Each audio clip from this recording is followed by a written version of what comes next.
ஒரு பெரியவர் உட்கார்ந்துருக்கிறார். அவரை சுற்றி அவருடைய தோழர்கள் உட்காந்துருக்கிறாங்க. ஏதோ ஒரு முக்கியமான செய்தியை அவர் அவங்களுக்கு சொல்லிகிட்டு இருக்கிறார். அவங்களும் ஆர்வமாக கேட்டுக்கிட்டு இருக்கிறாங்க. இந்த சமயத்தில் யாரோ ஒரு ஆள் வேகமாக அங்கே வர்றார். வர்ற வேகத்திலேயே எனக்கு ஏதாவது உதவி செய்யுங்க அப்படின்னு கேட்டுக்கிட்டே வர்றார்.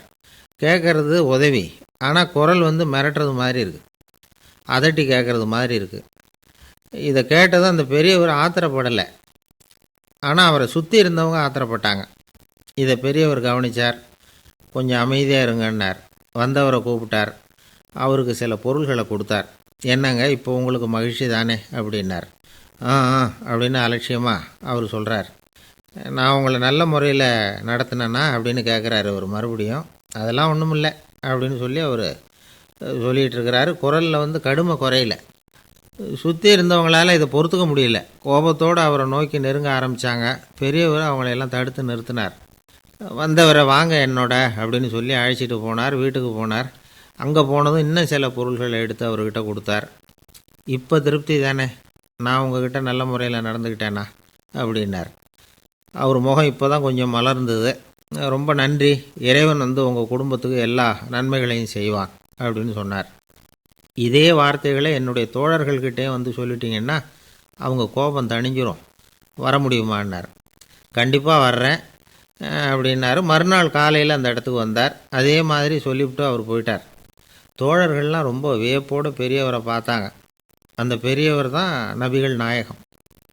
அவர் சொன்னார், ஒருத்தன் ரொம்ப ஆசையாக ஒரு ஒட்டகத்தை வளர்த்துக்கிட்டு வந்தான்.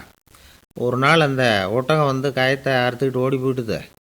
அக்கம் பக்கத்தில் இருக்கிறவங்கெல்லாம் அந்த ஒட்டகத்தை பிடிக்கிறதுக்கு முயற்சி பண்ணாங்க. அதை துரத்திக்கிட்டு ஓடினாங்க. ஒட்டகம் தாறுமாறாக ஓட ஆரம்பிச்சிது. இந்த சமயத்தில் ஒட்டகத்தை வளர்த்தவன் அங்கே ஓடி வந்தான். நீங்கள் அதை ஒன்றும் செய்ய வேணாம், விட்டுருங்க. அதோட சுபாவம் எனக்கு நல்லா தெரியும். அதை சுலபமாக என்னோடய வழிக்கு கொண்டுகிட்டு வந்துட முடியும். நான் பார்த்துக்கிறேன், விட்டுருங்கோ அப்படின்னா. எல்லோரும் விலகி போயிட்டாங்க. இவன் என்ன செஞ்சான் தெரியுமா? கொஞ்சம் புல்லை கையில் எடுத்துக்கிட்டு அந்த ஒட்டகத்தை நெருங்கினான். அவ்வளவுதான். அது ஓடி இவன் காலடியில் உட்காந்துக்கிட்டது. செல்லமாக அதை அப்படியே தடவி கொடுத்தான். முதுகில் ஏறி உட்காந்துக்கிட்டான். அது பாட்டுக்கு சாதுவாக நடந்து போகுது. இந்த கதையை நபிகள் நாயகம் தம்முடைய தோழர்களுக்கு சொல்கிறார். ஒட்டகத்தை மட்டும் இல்லை, சில மனிதர்களையும் கூட சில விதத்தில் அணுகி தான் அவர்களை சீர்திருத்த வேண்டியிருக்குது அப்படிங்கிறத அவங்களுக்கு உணர்த்தினார். இது ஒரு அழகான உளவியல் அணுகுமுறை. சில குடும்ப தலைவர்கள் கூட இந்த ஒட்டகம் மாதிரி நடந்துக்கிறது உண்டு. அப்புறம் அடங்கி போகிறதும் உண்டு. ஒரு குடும்ப தலைவர் காலையில் எழுந்திரிச்சதுலேருந்து சத்தம் போட்டு கத்திக்கிட்டு இருப்பார். பக்கத்தில் இருந்தவங்கெல்லாம் ஓடி போய் சமாதானம் பண்ணி பார்த்தாங்க. அவர் ஓயறது மாதிரி தெரியல. கடைசியில் அவர் மனைவி வந்தாங்க. நீங்கள் எல்லாம் விலகி போயிடுங்க, அவர் சுபாவம் எனக்கு தெரியும், நான் பார்த்துக்கிறேன் அப்படின்னாங்க. சரின்னு எல்லோரும் போயிட்டாங்க. சாயந்தரமாக பார்க்குறாங்க. அவர் சத்தம் இல்லாமல் ஒரு மூலையில் உட்காந்துருக்கிறார். ரொம்ப சாதுவா. ஆச்சரியமாக இருந்தது. என்னம்மா பண்ணீங்கன்னு கேட்டாங்க. அது ஒன்றும் இல்லைங்க, ஒரு வேளை சாப்பாட்டை நிறுத்தினேன், பட்னி போட்டேன், அவ்வளவுதான் அப்படின்னாங்க அந்த அம்மா. வங்க நாவலாசிரியர் சரத் சந்திரர் ஒரு நண்பர் அவர்கிட்ட வந்தார்.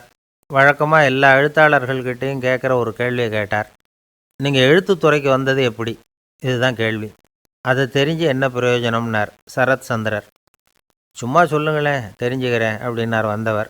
சரி சொல்கிறேன்னு ஆரம்பித்தார். நான் ரங்கூனில் வேலை பார்த்துக்கிட்டு இருந்தேன். சம்பளம் பத்தல. வேலையும் பார்த்துக்கிட்டு ஒரு பலசரக்கு கடை வைக்கலாம்னு நினச்சேன். என்னால் மளிகை கடை வச்சு சரியாக நடத்த முடியுமாங்கிற சந்தேகம் என் மனைவிக்கு. அதை சோதனை பண்ணி பார்க்கணுங்கிறதுக்காக சில பொருள்களின் அளவு, அதோட விலை, இப்படி சிலதை சொல்லி எல்லாத்தையும் மனக்கணக்காக கூட்டி போட சொன்னாங்க. என்னால் சரியாக கூட்டி சொல்ல முடியல. உங்களால் மளிகை கடை நடத்த முடியாதுன்னு சொல்லிவிட்டாங்க. உடனே என்ன பண்ணுறது, வேறு வழி இல்லை, கதை எழுத ஆரம்பிச்சிட்டேன் அப்படின்னார். கேட்டவருக்கு சிரிப்பு வந்துட்டு தான். சரத் சந்திரர் ஒரு பக்கம் சீரியஸான நாவல்கள், சிறுகதைகள் எழுதியிருந்தாலும் அவருடைய இன்னொரு பக்கம் வேறு விதம். நண்பர்கள்கிட்ட பேசும்பொழுதும் சரி, அவர்களுக்கு கடிதங்கள் எழுதும்போதும் சரி, கேலியும் கிண்டலும் நகைச்சுவை உணர்வும் அதிகமாக இருக்கும். காந்திஜி ஒரு சமயம் கல்கத்தாவுக்கு வந்திருந்தார். தேசபக்தர்கள் பல பேர் அவர்கிட்ட பேசிக்கிட்டு இருந்தாங்க. அப்போது சரத் சந்திரரும் அங்கே இருந்தார்.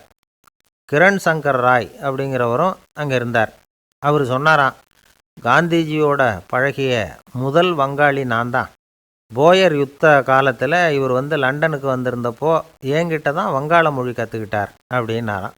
உடனே சரத் சந்திரர் காந்திஜியை பார்த்து, இவர் உங்களுக்கு வங்காள மொழி கற்றுக் கொடுத்தது உண்மைதானா அப்படின்னாராம். ஆமான்னாராம் காந்தி. அதனால தான் உங்களால் வங்காள மொழி கற்றுக்க முடியல அப்படின்னாராம். எல்லாரும் சிரித்தாங்களாம். சரத் சந்திரர் சாம்தாபேர் அப்படிங்கிற கிராமத்தில் தங்கியிருந்தார். ஒரு இலக்கிய நிகழ்ச்சியில் கலந்துக்கிறதுக்காக. அதுக்காக ஒரு கல்கத்தாவுக்கு போக வேண்டிய சூழ்நிலை. அதுக்காக புறப்பட்டார். அந்த சமயத்தில் பின்னாடி இருந்து யாரோ அவரை கூப்பிட்டாங்க. இப்படி கூப்பிட்டவரை பார்த்து இன்னொருத்தர் யாரோ அதட்டி இருக்கிறாங்க. போகிறவரை ஏன் இப்படி கூப்பிடுறீங்க அப்படின்னு. ஏன் கூப்பிட்டா என்னன்னு கேட்டிருக்கார் சரத்சந்திரர். புறப்படுறவங்கள பின்னாடி இருந்து கூப்பிடுறது அபசகுனம், போகிற இடத்துல ஏதாவது ஆபத்து வரலாம் அப்படின்னு அதுக்கு விளக்கம் கொடுத்துருக்கிறார் அவர். உடனே சரத்சந்திரர் சொன்னாராம், இதோ இவங்க என்னை இலக்கிய கூட்டத்துக்கு அழைச்சிட்டு போகிறாங்களே, இதை விட வேற என்ன ஆபத்து வந்துட போகுது அப்படின்னாராம். இப்படி சரத்சந்திரருக்கு இயல்பாகவே நகைச்சுவை உணர்வு உண்டு. அவருடைய நண்பர் ஒருத்தர் வீட்டுக்கு கூப்பிட்டுருந்தார். அங்கே ஒரு கச்சேரிக்கு ஏற்பாடு பண்ணியிருந்தாங்க. சரத்சந்திரருக்கு இயல்பாகவே கச்சேரியில் நீண்ட ஆலோசனையெல்லாம் கேட்குறதுக்கு பொறுமை இருக்காது. அதனால் மெதுவாக பாட போகிறவர் எப்படி அப்படின்னு கேட்டிருக்கார். அவருக்கு ரொம்ப நல்லா பாட தெரியும் அப்படின்னு சொல்லியிருக்கிறாங்க. அதுக்கு சரத்சந்திரர், பாட தெரியுங்கிறது சரி, பாட்டை நிறுத்த தெரியுமா அதை சொல்லுங்கள் முதல்ல அப்படின்னாராம். காசி மாநகரத்தை பிரம்மதத்தன் அப்படிங்கிற ராஜா ஆட்சி பண்ணிட்டு வந்தார். அவர் ஒவ்வொரு வருஷமும் ஒரு திருவிழா நடத்துறது வழக்கம். எல்லா தேசத்திலிருந்தும் எல்லா வகையான ஜனங்களும் அதில் கலந்துக்குவாங்க. ஒரு சமயம் அது மாதிரி விழா நடந்துக்கிட்டு இருந்தது. வைகுண்டத்திலேருந்து தேவலோகத்திலேருந்து நிறைய தேவகுமாரர்கள்லாம் காசி நகருக்கு அப்போது வந்திருந்தாங்க. அதில் முக்கியமாக ஒரு 4 தேவகுமாரர்கள். அந்த 4 பேரையும் சுற்றி ஏகப்பட்ட கூட்டம். அப்படி என்ன விசேஷம் அவங்கக்கிட்ட அப்படின்னா, மற்றவங்களை விட அவங்க முகம் அழகாக இருந்ததா அப்படி பார்த்தா அப்படியும் இல்லை. அவங்க அணிஞ்சிருந்த மலர் மாலைகள் தான் அதுக்கு காரணமாக. அந்த மலர்கள்லேருந்து அப்படி ஒரு அபூர்வமான நறுமணம். இதுக்கு முன்னாடி இப்படி ஒரு நறுமணத்தை அந்த ஊர் ஜனங்க அனுபவிச்சதே இல்லை. அதுதான் அந்த 4 பேரையும் சுற்றி கூட்டம். எல்லாரும் கேள்வி கேட்க ஆரம்பித்தாங்க. உடனே அந்த 4 தேவகுமாரர்களும் எல்லாருக்கும் தெரியும்படியாக வானத்தில் எழும்பி கொஞ்சம் உயரமாக நின்றுக்கிட்டாங்க. கீழே நின்றுக்கிட்டு இருந்த அரசன்லேருந்து ஆண்டி வரைக்கும் ஒருத்தர் பாக்கி இல்லாமல் ஒரே குரலில் எல்லாரும் அவங்கள பார்த்து, எங்களுக்கும் இது மாதிரி மாலையை போட்டுக்கணும்னு ஆசையாக இருக்குது, அதுக்கு நீங்கள் தான் அருள் பண்ணணும் அப்படின்னு கேட்டுக்கிட்டாங்க. மாலை போட்டுக்கிறதுனா எல்லாருக்கும் ஆசையாக தானே இருக்கும். அந்த 4 தேவகுமாரர்களில் ஒருத்தர் புத்தர் பிரான். அவர் சொன்னார், பூலோகவாசிகளே, நான் சொல்கிறத கொஞ்சம் பொறுமையாக கேளுங்க. கக்காரு அப்படிங்கிற கற்பக விருஷத்தின் மலர்களால் தொடுக்கப்பட்டது இந்த மாலை. இதுக்கு நிறைய சக்தி உண்டு. எந்த காலமும் இது வாடாது, வாசனையும் குறையாது. ஆனால் இதை அணிந்து கொள்கிறதுக்கு சில தகுதிகள் தேவை அப்படின்னார். என்ன தகுதி அது சொல்லுங்களேன் அப்படின்னு ஏக காலத்தில் எல்லாரும் சத்தம் போட்டாங்க. தீய இயல்புகள் உள்ளவங்க, இழிந்த சிந்தனை, இழிந்த செயல் உள்ளவங்க இந்த மாலையை அணிய முடியாது அப்படின்னார். அவ்வளோதான். கூட்டத்தில் சத்தம் போட்டவங்கள்லாம் மெதுவாக அப்படி அடங்க ஆரம்பிச்சிட்டாங்க. இன்னொரு தேவகுமாரன் சொன்னார், அடுத்தவங்க பொருளை அபகரிக்காதவன், அடுத்தவங்களுக்கு கெடுதல் பண்ணக்கூடிய பொய் பேசாதவன், பேராசையினால் கெட்ட வழியில் பொருள் ஈட்ட நினைக்காதவன் இந்த மாலையை போட்டுக்கலாம் அப்படின்னார். கூட்டத்திலிருந்து யாரும் முன்னுக்கு வரல. ஒரே ஒரு ராஜகுரு மட்டும் கொஞ்சம் முன்னாடி வந்தார். பெரியவர், படித்தவர். அவர், எனக்கு தகுதி இருக்குது அந்த மாலையை போட்டுக்கிறதுக்கு அப்படின்னார். வேறு ஒன்றும் இல்லை, பொய் சொல்லியாவது அந்த மாலையை வாங்கிக்குவோமே அப்படின்னு முடிவு பண்ணிட்டார் அவர். அவ்வளோதான், மாலையை வாங்கிட்டார். அடுத்த தேவகுமாரன் பேசினார். யாருக்கு திடமான அறிவும் மனமும் இருக்குதோ, யாருக்கு நல்ல காரியங்களில் அசையாத ஈடுபாடு இருக்குதோ, நல்ல அரிய பொருள்களை தனியாக தான் மட்டும் அனுபவிக்க விரும்பாதவர் யாரோ அவர் முன்னாடி இந்த மாலையை வாங்கிக்கலாம் அப்படின்னார். அந்த தகுதியும் எனக்கு இருக்குன்னார் ராஜகுரு. மாலையை வாங்கி போட்டுக்கிட்டார். இன்னொரு ராஜகுமாரன் பேச ஆரம்பித்தார். அறநெறியில் செல்வம் சேர்க்கணும், ஆடம்பர பொருள்களுக்கு அடிமையாகக்கூடாது, வெற்றி அடைஞ்சாலும் கர்வம் வரக்கூடாது, அப்படிப்பட்டவங்க இந்த மாலையை போட்டுக்கலாம்னார். துணிஞ்சு பொய் சொல்லி அதையும் வாங்கி கழுத்தில் போட்டுக்கிட்டார் இந்த ராஜகுரு. இன்னொரு ராஜகுமாரன் சொன்னார், சான்றோர்களை நிந்திக்காதவங்க, புறம் பேசாதவங்க இந்த மாலையை போட்டுக்கலாம்னார். அதையும் வாங்கி போட்டுக்கிட்டார். திருவிழா முடிஞ்சுது. எல்லோரும் திரும்பி போயிட்டாங்க. மறுநாள் ராஜகுரு 4 மாலைகளையும் போட்டுக்கிட்டு ராஜசபைக்கு வரார். வந்தவர் ரொம்ப அவஸ்தையோடு வர்றார். மாலையெல்லாம் வாடி போயிட்டுது, வாசனை எதுவும் கிடையாது. அது மட்டும் இல்லை, அவருக்கு கடுமையான தலைவலி வேறு வந்துட்டுது. துடிச்சு போயிட்டார். மாலையை கழட்டவும் முடியல. ஜனங்கள்லாம் அவரை பார்த்து சிரிக்க ஆரம்பிச்சிட்டாங்க. என்னத்துக்கு ஆசைப்படணும், ஏன் இப்படி கஷ்டப்படணும் அப்படின்னு. ராஜா பார்த்தார். மறுபடியும் விழாவுக்கு ஏற்பாடு பண்ணினார். தேவகுமாரர்கள்லாம் வந்தாங்க. ராஜகுரு வந்தார். மக்கள் முன்னிலையில் அவங்க காலில் விழுந்தார். மன்னிப்பு கேட்டுக்கிட்டார். இந்த மாலையை போட்டுக்கிற தகுதி எனக்கு இல்லை. தகுதி இல்லாத ஒருத்தன் தகாத தகுதியை பொய் மூலம் பெறணும்னு ஆசைப்படுறாங்களே, அவங்களுக்கெல்லாம் என்னுடைய தண்டனை ஒரு எச்சரிக்கையாக இருக்கட்டும்னார். அதுக்கப்புறம் தேவகுமாரர்கள் அவர் கழுத்தில் இருக்கிற மாலையை கழட்டினாங்களாம். அந்த மாலைகளும் பழையபடி மனம் கொடுக்க ஆரம்பிச்சுட்டு தான். இதுலேருந்து நாம் தெரிஞ்சுக்க வேண்டியது என்னென்னா, நமக்கு தகுதி இல்லாத ஒரு கௌரவம் நம்மக்கிட்ட தானாக வந்தால் கூட அதை தவிர்த்து விடுறது தான் நல்லது. அதுதான் புத்திசாலித்தனம். ஒருத்தர் வந்தார். சார், எங்கள் இலக்கிய மன்ற விழாவுக்கு நீங்கள் தலைமை தாங்கணும்னார். உடனே இவர் சொன்னார், பேச்சாளர், சார், இலக்கியத்தை பற்றி பேசுகிற தகுதி எனக்கு இல்லையே அப்படின்னார். உடனே அவர் கூப்பிட வந்தவர் சொன்னார், அந்த தகுதி உங்களுக்கு இல்லைங்கிறது எங்களுக்கும் தெரியும் சார், அதனால தான் உங்களை தலைமை தாங்க கூப்பிட்றேன் அப்படின்னார். அது சரி, தலைமைன்னா அதுக்கு இவர் என்ன தான் அர்த்தம் பண்ணுறாருன்னு தெரியல. அம்மாக்காரங்களுக்கு அடிக்கடி ஏற்படுற கவலை ஒன்று உண்டு. அதாவது குழந்தை சரியாக சாப்பிட மாட்டேங்குதே அப்படிங்கிற கவலை. இவங்கெல்லாம் ஒரு விஷயத்தை நல்லா புரிஞ்சுக்கணும். குழந்தைகள்ங்கிறவங்க பெரியவங்க மாதிரி இல்லை. அவங்க கடிகாரத்தில் மணியை பார்த்துட்டு சாப்பிட்றதுக்கு உட்கார்ற ரகம் கிடையாது. பசிச்சா சாப்பிடுவாங்க, இல்லைன்னா விளையாடுவாங்க அல்லது தூங்குவாங்க. அது புரியாமல் அவங்கள கட்டாயப்படுத்தி அல்லது மிரட்டி சாப்பிட வைக்கிறது ரொம்ப தப்பு. ஒரு 8 மாத குழந்தைக்கு 3 மணி நேரத்துக்கு ஒரு தடவை பசிக்கும். அந்த நேரம் பார்த்து சாப்பாடு கொடுத்தா அடம் பண்ணாமல் அது பாட்டுக்கு சாப்பிட்ரும். அதே குழந்தைக்கு 1 வயசு ஆகிறப்போ 4 மணி நேரத்துக்கு ஒரு தடவை பசிக்கும். இந்த வயசில் இயற்கையாகவே பசி குறைஞ்சிருக்கும். அது புரியாமல் என் குழந்தை முன்னாடி மாதிரி இப்போ சரியாக சாப்பிட மாட்டேங்கிறான் அப்படின்னு சில பேர் டாக்டர்கிட்ட போய் சொல்லிக்கிட்டு இருப்பாங்க. இன்னொரு விஷயம், ஒரு குழந்தைக்கு வயசு அதிகமாகிற வேகத்துக்கு உடம்பு எடையும் அதிகமாகிக்கிட்டே போகாது. உடம்பு எடை அதிகமாகிற வேகம் குறைஞ்சிக்கிட்டே வரும். 6 மாத குழந்தைக்கு ஒரு வாரத்தில் 150 கிராம் எடை கூடும். ஒரு வயசில் வாரத்துக்கு 71 கிராம் எடை கூடும். இது புரியாமல் அதிகமாக சாப்பாட்டை கொடுத்து குழந்தைய கஷ்டப்படுத்தக்கூடாது. ஏன்னா அளவுக்கு மீறின உணவு அஜீரணத்தை உண்டு பண்ணிவிடும். குழந்தைக்கு ஒரு தட்டில் கொஞ்சமாக ஆகாரத்தை வச்சு கொண்டுகிட்டு போய் கொடுக்கணும். மலை மாதிரி குவிச்சு வச்சா அதை பார்த்ததுமே பசி அடங்கி போயிடும். அடித்து மிரட்டி பயமுறுத்தி குழந்தைய சாப்பிட வைக்கிற பழக்கம் இருக்குது பாருங்கள், அதுக்கு ஃபுட் ஃபோர்ஸிங் அப்படின்னு பேர். இப்படி பண்ணுனா குழந்தைக்கு சாப்பாட்டில் விருப்பம் குறைஞ்சிரும். அதை கண்டாவே வெறுக்க ஆரம்பிச்சிடும். அது மாதிரி உளம் சார்ந்த பசி குறைவு, சைக்கோஜெனிக் அனோரெக்சியா, அது ஏற்படுமா. சாப்பாடுங்கிறதே ஒரு தண்டனை மாதிரி தோணும். குழந்தைகளுக்கு பிடிச்ச மாதிரியான ஆகாரத்தை கொடுக்கணும். சத்து அதிகம் இருக்குங்கிறதுக்காக அதுக்கு பிடிக்காத ஆகாரத்தை கொடுத்து கட்டாயப்படுத்தக்கூடாது. குழந்தைகளுக்கு 2 வயசு ஆகிறப்போ இயற்கையாகவே எதிர்மறை குணம் உண்டாகும். அதாவது அந்த எதிர்மறையாக பேசுகிறது. இது மாதிரி சமயங்களில் நாம் என்ன சொல்கிறோமோ அதுக்கு நேர்மாறாக நடந்துக்கும். ஏட்டிக்கு போட்டி. சாப்பிட சொன்னால் விளையாட போவோம், விளையாட சொன்னால் சாப்பாடு கேட்கும். இதை புரிஞ்சுக்கிட்டு நடந்துக்கணும். குழந்தை சொன்ன பேச்சை கேட்கலேன்னு கோவப்படக்கூடாது. குழந்தை வளர வளர பிடிவாத குணம் வர்றது சகஜம். கேட்டதை வாங்கி கொடுத்தா தான் சாப்பிடுவேன் அப்படின்னு பிடிவாதம் பண்ணும். வாங்கி கொடுத்து விட்றது தான் உத்தமம்.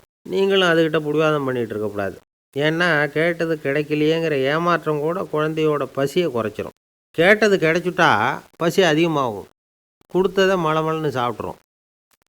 குழந்தைகளுக்கு கண்ட கண்ட நேரத்தில் சாப்பிட்றதுக்கு எதையாவது வாங்கி கொடுத்துக்கிட்டு இருந்தால் சாப்பாட்டு நேரத்தில் சாப்பிடாமல் அடம் பண்ண ஆரம்பிச்சிடும்.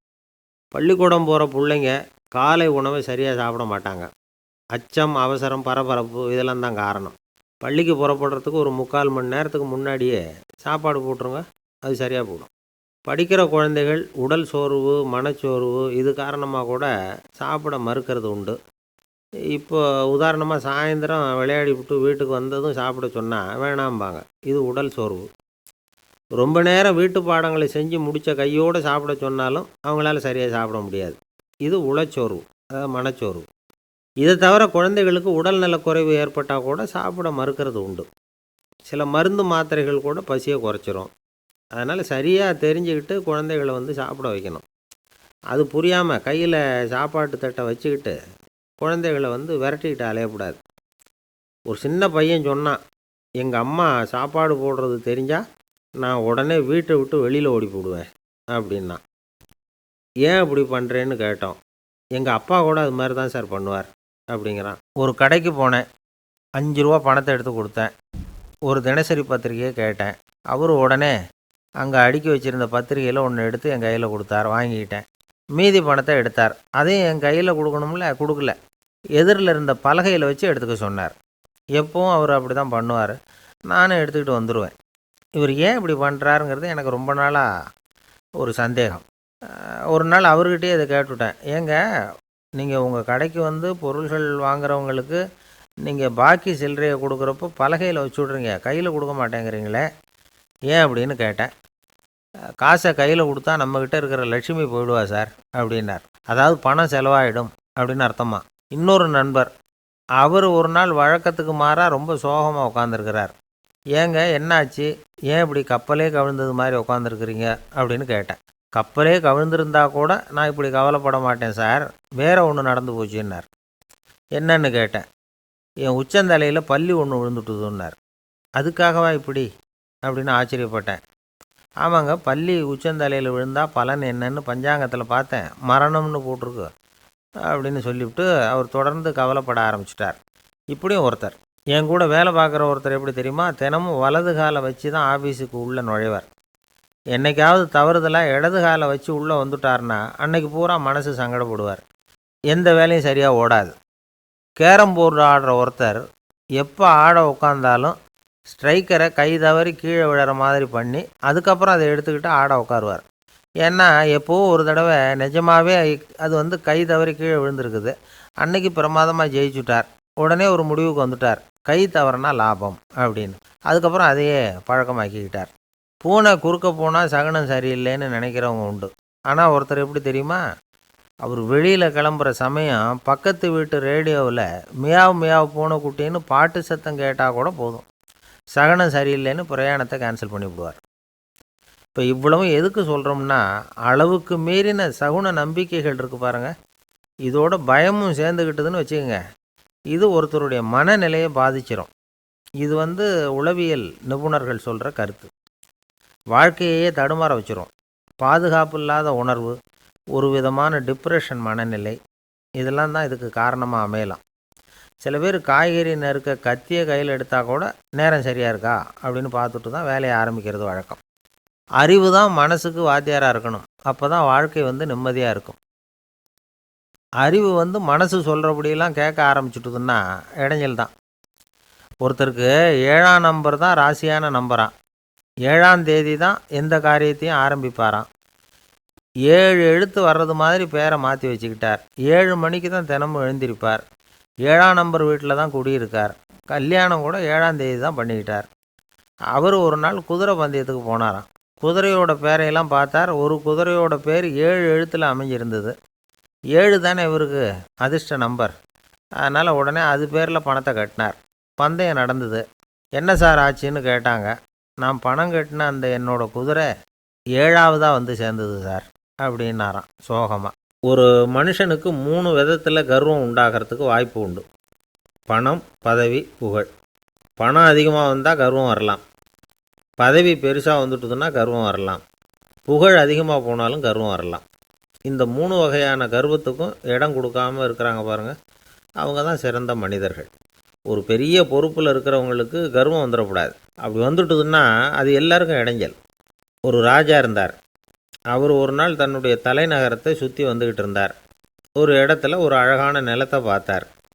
ஆஹா, இந்த இடத்துல நமக்குன்னு ஒரு மாளிகையை கட்டினா எவ்வளோ நல்லாயிருக்கும் அப்படின்னு நினச்சார். ராஜா நினச்சா அது முடியாத காரியமா?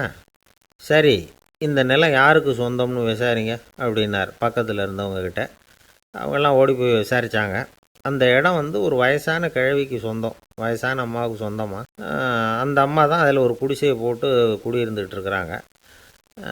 சரி, அந்த நிலத்துக்கு ஒரு விலையை நிர்ணயம் பண்ணி அதை அந்த வயசான அம்மாக்கிட்ட கொடுத்துருங்கோ அப்படின்னு உத்தரவு போட்டார் ராஜா. ஆனால் அந்த அம்மா, இது எங்கள் பூர்வீக இடம், இதை விற்க மாட்டேன் அப்படின்னு சொல்லிவிட்டுது.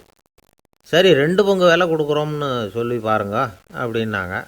அப்படியே சொன்னாங்க அரண்மனை ஆட்கள். அதுக்கும் சம்மதிக்கலை அந்த அம்மா. இதை கேள்விப்பட்டதும் ராஜாவுக்கு கோபம் வந்துட்டுது. தன்னுடைய ஆளுங்களை கூப்பிட்டார். போய் அந்த குடிசையை பிரித்து எறிங்க, காசெல்லாம் ஒன்றும் கொடுக்காதீங்க அப்படின்னு கத்தினார். அவ்வளோதான். அடுத்த நிமிஷம் அரண்மனை ஆசாமிகள் போனாங்க, குடிசையை பிரித்து எரிஞ்சாங்க. அந்த வயசான அம்மா இருக்கு, அதுவும் அந்த இடத்த விட்டு துரத்தி விட்டாங்க. அந்த இடத்துல ஒரு அரச மாளிகையை கட்டி முடிச்சிட்டாங்க. அந்த வயசான அம்மா பாவம், ராஜாவே இப்படி பண்ணால் யார்கிட்ட போய் முறையிட முடியும்? ஒரு ஞானி இருந்தார், அவர்கிட்ட போய் சொன்னாங்க. அவர் இவங்க சொன்னதை கேட்டு மனசில் வச்சுக்கிட்டார். ஒரு நாள் அந்த ராஜாவே இந்த ஞானியை கூப்பிட்டார். புதுசாக ஒரு மாளிகை கட்டியிருக்கிறேன், வந்து பாருங்கன்னு. சரின்னு சொல்லி இந்த பெரியவர் ஒரு நாள் அந்த மாளிகைக்கு போனார். சும்மா போகல, ஒரு கழுதையையும் ஓட்டிகிட்டு போனார். கொஞ்சம் சாக்குகள், வெத்து சாக்கு, அதையும் எடுத்து கழுதை முதுகில் போட்டு கழுதையை ஓட்டிகிட்டு போகிறார். ராஜா பார்த்தார். அவருக்கு இது ஆச்சரியமாக இருந்தது. என்ன இது, மாளிகைக்கு வந்துட்டு போங்கன்னு கூப்பிட்டா கழுதை சாக்கு இதெல்லாம் கொண்டு வராரே, ஒன்றும் புரியலையேன்னு நினச்சார். எதுக்காக இதெல்லாம்னு கேட்டார். அரசருடைய தோட்டத்திலேருந்து கொஞ்சம் மண் எடுத்துகிட்டு போகிறதுக்கு ஆசைப்பட்றேன், அதுக்கு நீங்கள் அனுமதி கொடுக்கணும் அப்படின்னார் இவர். இது என்ன வேடிக்கையான கோரிக்கையாக இருக்குது அப்படின்னு நினச்சார் ராஜா. இருந்தாலும் மண்ணு தானே கேட்குறாரு, எடுத்துகிட்டு போகட்டுமே அப்படின்னு நினச்சார். சரின்னு அனுமதி கொடுத்தார். அந்த பெரியவர் தோட்டத்துக்கு போனார், மண்ணை வெட்டினார், சாக்கில் போட்டு நிரப்புனார். ராஜாவை கொஞ்சம் கிட்ட வாங்கன்னு கூப்பிட்டார். இந்த மண் மூட்டையை தூக்கி கழுதையோட முதுகில் வைக்கணும், கொஞ்சம் உதவி பண்ணுங்கன்னார். பண்ணுறேனே அப்படின்னு சொல்லி ராஜா கிட்ட போனார். மூட்டையை தூக்கி பார்க்குறாரு, முடியல, திணறி போட்டார். இப்போ அந்த ஞானி பேசினாராம். அரசே, இந்த ஒரு சாக்கு மண்ணையே உங்களால் தூக்க முடியல, அந்த கிழவிகிட்ட இருந்து அந்த அக்கிரமமாக அபகரித்த இந்த தோட்டம் பூராவையும் சுமக்கணும்னு ஆசைப்படுறீங்களே, அது உங்களால் முடியுமா அப்படின்னு கேட்டாராம். ராஜா யோசனை பண்ண ஆரம்பித்தார். தன்னுடைய செயலுக்காக வருத்தப்பட்டாராம். அந்த வயசான அம்மாவை உடனடியாக வரவழைச்சார். தாயே, தப்பு பண்ணிட்டேன், என்னை மன்னிச்சுக்குங்க, இன்னையிலேருந்து இந்த மாளிகையும் தோட்டமும் உங்களுக்கு தான் சொந்தம் அப்படின்னு சொல்லிவிட்டாராம். போகிறப்ப இந்த உலகத்திலேருந்து எண்ணத்தை எடுத்துகிட்டு போக போகிறோம், அதனால் ரொம்பவும் அலட்டிக்க வேண்டியதில்லை, கர்வப்பட வேண்டியதில்லை அப்படிங்கிறது ஒரு பெரிய உபதேசம். ஒரு பெரிய மனுஷன் சாக கிடந்தார், ரொம்பவும் அழுதார். ஏன் அழறீங்க அப்படின்னு கேட்டாங்க சுற்றி இருந்தவங்க. நான் சாகிறதுக்காக கவலைப்படலை, நான் நம்ம ஜனங்களுக்காக எவ்வளவோ காரியம்லாம் செஞ்சுக்கிட்டு வந்தேன். நான் செஞ்சுக்கிட்டு வந்த சேவையை இனிமேல் யார் செய்ய போகிறாங்க, அது யாரால் முடியும், அதை நினச்சி தான் அழறேன் அப்படின்னாராம். ஒருத்தர் முன்னாடி வந்தார். அதுக்காக நீங்கள் கவலைப்படாதீங்க, உங்கள் சேவையை தொடர்ந்து செய்கிறதுக்கு என்ன மாதிரி இளைஞர் பட்டாலும் தயாராக இருக்குது, இருந்தாலும் எங்கள் கவலை என்னென்னா அப்படின்னு இழுத்தார். என்ன சொல்லுங்கன்னு கேட்டார் அவர். நீங்கள் இது வரைக்கும் என்ன சேவை செஞ்சுக்கிட்டு வந்தீங்க, அதுதான் எங்களுக்கு இன்னமும் புரியாத புதிராக இருக்குது அப்படின்னாராம் அவர். ஒரு சீன தேசத்து அரசர் இருந்தார். அவருக்கு வயசாயிட்டுது. அவருக்கு அடுத்தபடியாக அவருடைய புள்ள பட்டத்துக்கு வரணும், ஆட்சி பொறுப்பை ஏற்றுக்கணும். ஒரு நல்ல தலைவனுக்கு இருக்க வேண்டிய பண்புகள்லாம் தன்னுடைய மகனுக்கு இருக்கணும்னு விரும்பினார் அந்த அரசர். அதனால் இளவரசனை பக்கத்தில் இருந்த ஒரு குரு கிட்ட அனுப்புனார். இளவரசன் அவர்கிட்ட போய் சேர்ந்தான். அந்த குரு என்ன பண்ணார் தெரியுமா? இவனை பார்த்து சொன்னார், இதை பாருப்பா, நீ என்ன பண்ணுற, இப்போவே பக்கத்தில் இருக்கிற காட்டுக்கு போ, நடு காட்டில் போய் ஒரு இடத்துல உட்காந்துக்கோ, அங்கே என்னென்ன சத்தம்லாம் உன் காதில் விழுதுன்னு கவனித்து கேளு, உன் காதில் விழுந்த ஓசைகள் என்னென்னங்கிறத என்கிட்ட வந்து சொல்லு, அதுதான் எனக்கு தெரியணும், உனக்கு வேலையும் அதுதான் அப்படின்னு சொல்லி அனுப்பி வச்சுட்டார். இளவரசன் காட்டுக்கு போனான். குரு சொன்னபடியே ஒரு இடத்துல உட்காந்து கவனித்து கேட்டான். அதுக்கப்புறம் குருக்கிட்ட திரும்பி வந்தான். என்னென்ன சத்தம்லாம் கேட்ட அப்படின்னு கேட்டார் குரு. குருவே, காட்டில் நான் பறவைகள் சத்தம்லாம் கேட்டேன், மிருகங்களின் ஓசையையும் கேட்டேன், இதை தவிர இடி, மின்னல், மழை இதுகளோட சத்தத்தையும் கேட்டேன் அப்படின்னா. குரு யோசனை பண்ணார், நீ இன்னமும் சரியாக கேட்கல, அதனால் மறுபடியும் காட்டுக்கு போ, கொஞ்ச நாள் தங்கியிருந்து கேட்டுட்டு வா அப்படின்னார். இளவரசனுக்கு ஒன்றும் புரியல. இருந்தாலும் குருவின் கட்டளையாச்சே, மறுக்க முடியுமா? உடனே அவன் மறுபடியும் காட்டுக்கு போனான். ஒரு இடத்துல உட்காந்தான். கொஞ்ச நேரம் உன்னிப்பாக கவனித்து கேட்டான். சில நாள் கழித்து குருக்கிட்ட திரும்பி வந்தான். குருவே, இந்த தடவை சில துல்லியமான சத்தங்களை எல்லாம் கேட்டான். தேனீ பறக்கிற சத்தம், நீரோடையின் மெல்லிய ஓசை, இதெல்லாம் கேட்டேன்னா. குரு சிரித்தார். நீ மறுபடியும் காட்டுக்கு போ, இன்னும் சில நாள் அங்கே இரு, முழுமையாக கவனமாக கேட்டுக்கிட்டு வா அப்படின்னு சொல்லி அனுப்பி வச்சுட்டார். இளவரசனுக்கு குழப்பம் அதிகமாயிட்டுது. ஒன்றுமே புரியல. மறுபடியும் காட்டுக்கு போனான். மௌனமாக ஒரு இடத்துல உட்காந்துட்டான். அப்படியே தியானத்தில் ஆழ்ந்துட்டான். சில நாளில் அவனுக்கு இதுவரை கேட்காத ஓசைகள்லாம் கேட்க ஆரம்பிச்சிட்டுது. இதைத்தான் நான் கேட்கணும்னு என்னுடைய குரு எதிர்பார்த்துருக்கிறாருங்கிறத புரிஞ்சுக்கிட்டான். உடனே குரு கிட்ட ஓடனான். குருவே, இந்த தடவை காதுகளுக்கு கேட்க முடியாத சில ஓசைகளை கூட என்னால் உணர முடிஞ்சுது. பூ மலருகிற ஓசை, சூரியனால் பூமி சூடாகிறப்போ எழுகிற ஓசை, காலை பனித்துளியை இந்த புல்லுலாம் குடிக்கிற ஓசை, இது எல்லாம் என்னால் நல்லா கேட்க முடிஞ்சுது அப்படின்னா. குருவுக்கு இப்போ தான் திருப்தி ஏற்பட்டு தான் இளவரசனை பார்த்து சொன்னார், இதை பாருப்பா, இப்போ தான் நாட்டை ஆளுகிற தகுதி உனக்கு வந்திருக்குது அப்படின்னு சொல்லி அதுக்கு விளக்கமும் கொடுத்தாராம். எந்த அரசன் தன்னுடைய மக்களின் இதயம் பேசுகிற மௌன மொழியை, மௌன வார்த்தைகளை கேட்குறானோ அவன்தான் ஆள தகுதி உள்ளவன்.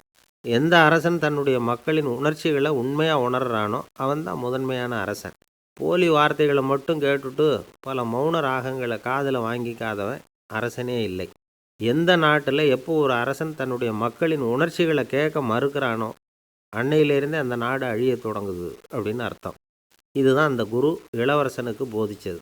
வாயால் பேசுகிறத மட்டும் கேட்டு ஏமாறக்கூடாது, உணர்ச்சிகளையும் கேட்குறதுல தான் மனப்பக்குவம் உண்டாகும். மக்கள் உணர்ச்சிகளை புரிந்து கொள்ளாத அரசர்கள் நீடிச்சிருக்க முடியாது.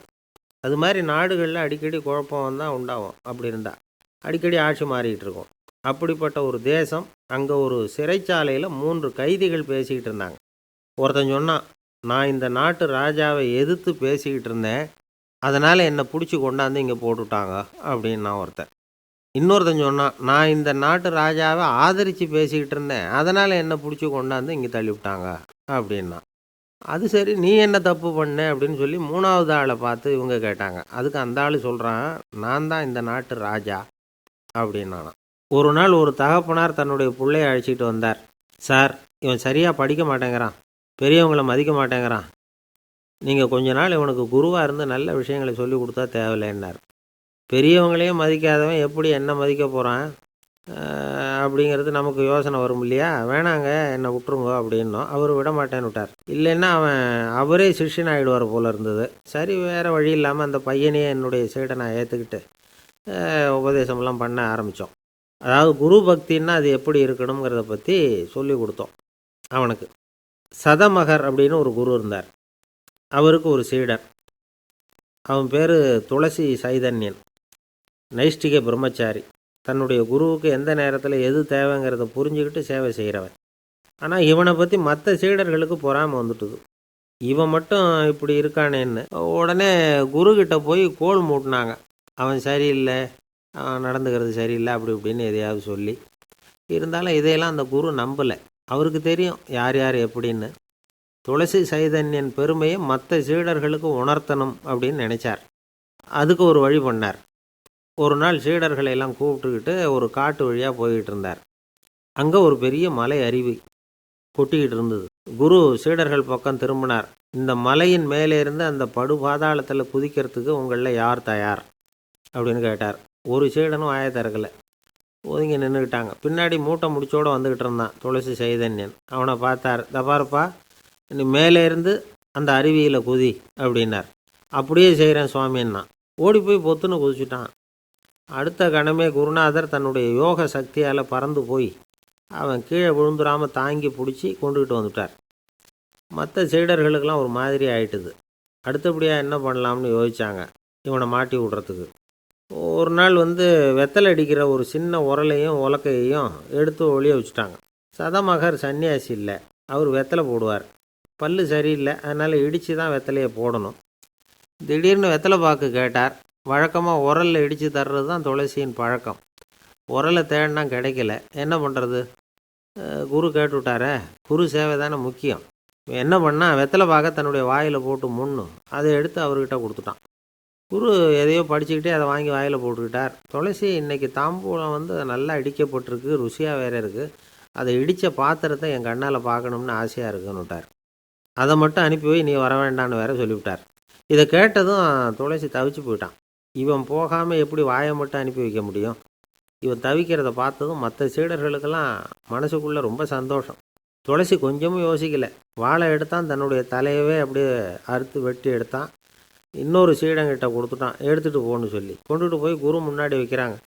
அந்த தலையில் வாய் திறந்துருக்கு, வெத்தலை போட்டு மொன்று இருந்தது, தெரிஞ்சு போச்சு, சிவப்பாக இருந்தது. அவனுடைய குரு பக்தியை இப்போ எல்லாரும் ஒத்துக்கிட்டாங்க. அதுக்கப்புறம் குரு சதமகர் தன்னுடைய அற்புத திறமையினால் அந்த தலையை மறுபடியும் ஒட்ட வச்சுட்டார். துளசிக்கு உயிர் வந்துட்டுது. இப்படி ஒரு பெரிய கதை உண்டு. அதாவது துளசி சைதன்யன் அவனுடைய குரு பக்தி எப்படி அப்படின்னு கேட்டோம். ரொம்ப அபாரம் அப்படின்னு அந்த பையன் அடக்கமாக, சும்மா விளையாட்டுக்காக தான் அப்படி அவங்ககிட்ட கேட்டோம். ஏன்பா உன்னுடைய குரு பக்தியை என்கிட்ட காட்டுறதுக்கு உன்னோட கழுத்தை நீயே அறுக்கணும்னு நான் சொன்னால் அதை நீ செய்வியா அப்படின்னு கேட்டோம். என்னுடைய கழுத்தை நானே அறுக்க வேண்டிய அவசியம் இல்லை சார் அப்படின்னா அவன். ஏண்டான்னு, அதே காரியத்தை தான் இனிமேல் நீங்கள் தினமும் செய்ய போகிறீங்களே சார் அப்படிங்கிறான். ஒரு அம்மா தெருவில் உட்காந்து என்னத்தையோ தேடிட்டு இருக்கிறாங்க. அந்த அம்மா ஒரு சூஃபி ஞானி. அவங்க பேர் என்னென்னா ரபியா அல் அடாவியா. அந்த அம்மாவுக்கு கண் கூட தெளிவாக தெரியாது. அந்த பக்கமாக வந்த சில பேர் இவங்களுக்கு உதவி செய்கிறதுக்காக வந்தாங்க. என்ன தேடிகிட்டு இருக்கிறீங்க அப்படின்னு கேட்டாங்க. இதுக்கு அந்த அம்மா, அந்த கேள்வி அவ்வளோ முக்கியத்துவம் இல்லை, நான் தேடிகிட்டு இருக்கிறேன், உங்களால் முடிஞ்சால் எனக்கு உதவி பண்ணலாம் அப்படின்னாங்களாம். உதவி செய்ய வந்தவங்களுக்கு ஆச்சரியம். எதை தேடுறோங்கிறது தெரியாமல் இப்படி ஏன் நேரத்தை செலவழிக்கிறீங்க, நாங்கள் எப்படி உங்களுக்கு உதவ முடியும், எங்களுக்கு ஒன்றும் புரியலையே அப்படின்ட்டுருக்காங்க. சரி, உங்களை திருப்தி பண்ணுறதுக்காக சொல்கிறேன், ஒரு குண்டூசி தொலைஞ்சி போச்சு, அதை தேடுறேன் அப்படின்னாங்களாம் அந்த அம்மா. அதுக்கப்புறம் இவங்களும் சேர்ந்து தேட ஆரம்பிச்சிட்டாங்க. கொஞ்ச நேரம் ஆச்சு, ஒன்றும் கிடைக்கல. உதவி செய்ய வந்தவங்களும் அழுத்து போட்டாங்க. அப்புறம் கேட்டாங்க, இதை பாருங்கம்மா, இது ரொம்பவும் பெரிய தெரு, அகலமான தெரு, அதனால் குறிப்பாக நீங்கள் எந்த இடத்துல அந்த குண்டூசியை தொலைச்சிங்க அதை சொல்ல முடியுமான்னாங்களாம். இதுக்கு அந்த அம்மா, நீங்கள் மறுபடியும் அர்த்தமில்லாத கேள்வியை கேட்குறீங்க, உங்கள் கேள்விக்கும் நான் தேடுறதுக்கும் என்ன சம்மந்தம்னாங்களாம். இதை கேட்டதும் அவங்க ஒரு மாதிரி ஆகிட்டாங்க. என்னம்மா நீங்கள் பைத்தியம் மாதிரி பேசுகிறீங்க அப்படின்னாங்களாம். சரி, உங்களை மறுபடியும் திருப்திப்படுத்துறதுக்காக சொல்கிறேன், அதை நான் எங்கள் வீட்டில் தொலைச்சுட்டேன் அப்படின்னாங்களாம். அப்புறம் எதுக்காக இங்கே தேடிட்டுருக்குறீங்க அப்படின்னு கேட்டிருக்காங்க. ஏன்னா இங்கே தான் வெளிச்சம் அதிகமாக இருக்குது, அங்கே வீட்டுக்குள்ளே இருட்டாக இருக்குது, அதனால் இங்கே தேடுறேன், வெளிச்சம் உள்ள இடத்துல தானே தேட முடியும் அப்படின்னாங்களாம் அந்த ஞானி. இந்த கதைக்கு என்ன அர்த்தங்கிறத பெரியவங்க சொல்கிறாங்க. அதாவது இந்த தேடுதல்ங்கிறது ஒரு வியாதி. அது நம்ம சதா அலைய வைக்கும், பைத்தியமாக மாற்றுறதுக்கு முயற்சி பண்ணோம். ஒரு காலம் அது நிறைவு அடையவே அடையாது. வாழ்வுங்கிறது ஒரு புரிந்து கொள்ள முடியாத, சதா இயங்கி கொண்டிருக்கிற ஒரு செயல். அதுக்கு ஆரம்பமும் இல்லை, முடிவும் கிடையாது. எதையோ தேடணும் அப்படிங்கிற உந்துதல் நமக்குள்ளே இருக்கும், ஆனால் குறிப்பாக எதை தேடிகிட்டு இருக்கிறோம் அப்படிங்கிறது புரியாது. அப்படி ஏதாவது ஒன்றை தேடி அடைஞ்சிட்றோம்னு வச்சுக்கோங்க, உடனே ஒரு அதிருப்தி வந்துடும். அதனால் வாழ்க்கைங்கிறது சலிப்பு நிறைந்தது அப்படிங்கிற எண்ணத்தை உண்டாக்கிக்கிறோம். ஒன்று அடைஞ்சதுக்கப்புறம் இன்னொன்று தேட ஆரம்பிச்சிருவோம். ஆக இந்த தேடல்ங்கிறது நாம் ஒன்று அடைஞ்சாலும் அடையாவிட்டாலும் தொடர்ந்து நடந்துக்கிட்டு தான் இருக்கும். இதுக்கு முடிவே கிடையாது. இந்த உண்மையை நாம் நல்லா புரிஞ்சுக்கணும் அப்படிங்கிறது பெரியவங்களுடைய கருத்து. ஏழையும் தேடுறான், பணக்காரனும் தேடுறான், நோயாளியும் தேடுறான், நோய் இல்லாதவனும் தேடுறான், அதிகாரம் உள்ளவனும் தேடுறான், அதிகாரம் இல்லாதவனும் தேடுறான், முட்டாளும் தேடுறான், அறிவாளியும் தேடுறான். ஆனால் யாரும் இதை தான் தேடி சாதிக்க போகிறோம், இதுதான் முடிவு அப்படின்னு திட்டவட்டமாக சொன்னதில்லை. ஒன்று அடைஞ்சதும் இன்னொன்று தேட ஆரம்பிச்சிடுறாங்க, அவ்வளோதான். அதாவது உங்களின் தேடுபவர் உங்கள் உள்ளே தான் இருக்கிறார், அவரை தேடி கண்டுபிடியுங்கள். இதுதான் ஞானிகள் நமக்கு சொல்லுகிற ஒரு ஆலோசனை. நம்மால் ஒருத்தன் ஜெயிலில் இருந்தான். இன்னொரு கைதி அவனை பார்த்து கேட்டான், ஏன்பா உன்னை பார்க்குறதுக்கு வெளியிலேருந்து யாருமே இங்கே வர்றது இல்லையே, உனக்கு சொந்தக்காரங்களே கிடையாதா அப்படின்னு கேட்டானா. ஏன் இல்லை, எனக்கு சொந்தக்காரங்க நிறைய பேர் உண்டு, அவங்க என்னை பார்க்க வராததுக்கு காரணம் வேறு அப்படின்ட்டுருக்கான் இவன். என்ன காரணம்னு கேட்டான் அவன். அதுக்கு இவன் சொன்னானா, அதுக்கு என்ன காரணம்னா அவங்க எல்லாரும் இங்கே உள்ளேயே இருக்கிறாங்க அப்படின்னானா. ஒரு ஊரில் ஒரு ராஜா இருந்தார். அந்த ராஜாவுக்கு ஒரு மந்திரி. ராஜா ரொம்ப நியாயமானவர், நேர்மையானவர், கண்டிப்பானவர். தப்பு செய்கிறது யாராக இருந்தாலும் தண்டனை கொடுப்பார். வேண்டியவங்களுக்கு ஒரு நியாயம், வேண்டாதவங்களுக்கு ஒரு நியாயங்கிறதெல்லாம் அவர்கிட்ட கிடையாது. ஒரு சமயம் அரசவையில் அந்த அமைச்சரே விதிமுறைகளுக்கு புறம்பாக ஏதோ நடந்துக்கிட்டு இருக்கார். மன்னருக்கு கோபம் வந்துட்டுது. உடனே அந்த அமைச்சரை கிட்டத்தில் கூப்பிட்டு அவர் கன்னத்தில் ஓங்கி ஒரு அறை கொடுத்துட்டாராம். உடனே அந்த அமைச்சர் என்ன பண்ணார் தெரியுமா? நேராக போனார். அங்கே நின்றுக்கிட்டு இருந்த இன்னொருத்தர் கன்னத்தில் ஓங்கி அரைஞ்சார். அறை வாங்கினவர் திகைச்சு போயிட்டார். இவர் ஏன் நம்மளை வந்து அரைகிறார் அப்படின்னு யோசனை பண்ணார். மன்னரும் திகைச்சு போயிட்டார். நாம் இவரை அரைஞ்சா அதுக்காக இவர் போய் இன்னொருத்தரை அரையணுமா அப்படின்னு யோசனை பண்ணார். இவருக்கு என்ன பைத்தியமானு கூட நினைக்க ஆரம்பிச்சிட்டார். ஆனால் என்ன ஆச்சுன்னா, அப்புறம் அமைச்சர் அவர் கவனிச்சிக்கிட்டு இருந்தாரா, அவர் இன்னொருத்தரை அரைஞ்சார் இல்லையா, அந்த அறை வாங்கின ஆசாமியை பார்த்து கத்திக்கிட்டு இருந்தார். யார்? அமைச்சர். ஏன்பா என்கிட்ட அறையை வாங்கிக்கிட்டு இப்படி விவரம் இல்லாமல் நின்றுட்டு இருக்கிறியே, நான் உனக்கு கொடுத்ததை நீ வேறு யாருக்கிட்டையாவது கொடுத்துரு அப்படின்னார். உடனே அந்த ஆள் பார்த்தான். தனக்கு அடுத்தபடியாக நின்றுக்கிட்டு இருந்தவனை ஓங்கி ஒரு அறை அரைஞ்சான். அவன் கன்னத்தை தடவிட்டே யோசனை பண்ணான். இது ஏதோ புரிஞ்சுக்கிட்ட மாதிரி அடுத்தாப்பில் நின்றுக்கிட்டு இருந்தவனை அரைஞ்சான். இப்படி இந்த அறை வந்து மாறி மாறி போய்கிட்டே இருக்குது. ஊர் பூரா பிரயாணம் பண்ண ஆரம்பிச்சுட்டுது. அன்னைக்கு ராத்திரி அந்த ராஜா படுக்கிறதுக்காக போனார். அந்த நேரம் பார்த்து அவர் கன்னத்தில் பலார்னு ஒரு அறை விழுந்தது. நம்மளே அரையிறது யார் அப்படின்னு அதிர்ச்சியோட மன்னர் திரும்பி பார்க்குறாரு. அரைஞ்சது அவரோட மனைவி. என்னாச்சு உனக்குன்னு கத்துனார் ராஜா. உங்களுக்கு தெரியாதா, ஊர் பூரா ஒருத்தர் மாற்றி ஒருத்தர் மூலமாக இந்த அறை வந்து பிரயாணம் பண்ணிட்டு வருது அப்படின்னாங்க அந்த அம்மா. அப்படின்னா ஆரம்பித்த இடத்துக்கே வந்துட்டுதா அப்படின்னாராம் மன்னர். என்ன சொல்கிறீங்கன்னு கேட்டிருக்காங்க. இவர் விவரத்தை சொன்னாராம். அப்படின்னா நீங்கள் ஆரம்பித்து வச்ச இந்த விளையாட்டை நான் முடிச்சு வச்சுட்டேன் அப்படின்னாங்களாம் அந்த அம்மா. மறுநாள் காலை மறுபடியும் அரசவை கூடிச்சு அந்த அமைச்சர் மன்னரை பார்த்து கேட்டார். என்ன மகாராஜா, என்கிட்ட கொடுத்ததை திருப்பி வாங்கிட்டீங்களா அப்படின்னாராம். இப்படி நடக்கும்னு நான் எதிர்பார்க்கவே இல்லைன்னார் மன்னர். ஆனால் நான் எதிர்பார்த்தேன். அது எங்கே போயிட போகுது, ஊர் பூரா சுற்றி கடைசியில் உங்ககிட்ட தான் வந்து சேரும் அப்படிங்கிறது எனக்கு தெரியும் அப்படின்னார் அமைச்சர். இந்த கதை வந்து வேடிக்கையாக இருந்தால் கூட இதில் உள்ள கருத்து முக்கியமானது. இந்த உலகத்தில் பல கருத்துக்கள் இப்படி தான் மாறி மாறி சுற்றி வந்துக்கிட்டே இருக்குது. நம்மளும் ஒருத்தன் தன்னுடைய நண்பன் ஒருத்தனை கடத்தெருவில் பார்த்தான். உடனே ஓடி போய் பலார்னு ஒரு அறை கொடுத்தானா. அவன் கன்னத்தை தடவிட்டு ஏன்டா என்ன அரைஞ்சேன்னு கேட்டிருக்கான். நீ ஏன்டா என்னை முட்டாள்னு என் மனைவிட்ட போய் சொன்னேன் அப்படின்ட்டுருக்கான் அவன். உன்னை ஒரு முட்டாள்னு சொன்னதுக்காகவா நீ என்ன அரைஞ்ச அப்படின்னு கேட்டிருக்கான் இவன். டேய், நான் அதுக்காக அறையலப்பா, அது ஒரு பெரிய ரகசியம். நான் முட்டாளுங்கிறது அந்த ரகசியத்தை நீ வந்து ஏன் எங்கள் வீட்டில் போய் சொன்னேன், அதுக்காக தான் அரைஞ்சேன் அப்படின்னு நானும் அவன். எனக்கு இது மட்டும்தான் சார் தெரியும், இதை தவிர வேறு எதுவும் தெரியாது அப்படின்னு சொல்லிக்கிட்டே காலம் தள்ளுறவங்க ரொம்ப பேர். அவங்கெல்லாம் கஷ்டப்பட வேண்டியிருக்கும். ஒருத்தர் தன்னுடைய தொழிலில் ரொம்ப கெட்டிக்காரராக இருக்கலாம். அதுக்காக எப்பவும் அதே ஞாபகத்தில் இருந்துக்கிட்டு உலகியல் அறிவு இல்லாமல் இருந்துடக்கூடாது. அது ஆபத்து. இதுக்காக நம்ம தாத்தா பாட்டிலாம் ஒரு கதை சொல்லுவாங்களே, கேள்விப்பட்டிருக்கீங்களா? ஒரு சமயம் ஒரு 4 பேர் சேர்ந்து வெளியூருக்கு பிரயாணம் போனாங்களாம். அந்த 4 பேர் எப்படி தெரியுமா?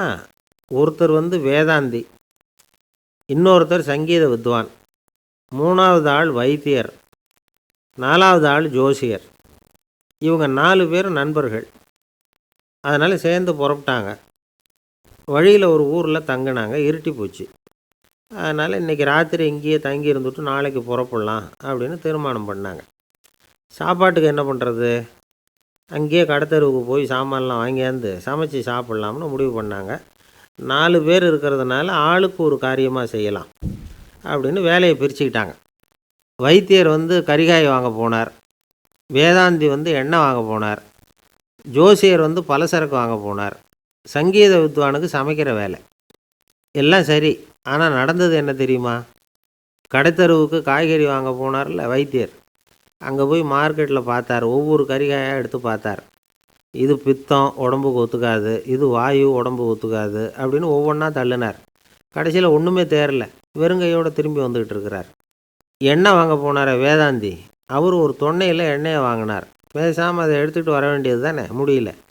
அவருடைய வேதாந்த மூளை சிந்திக்க ஆரம்பிச்சுட்டுது.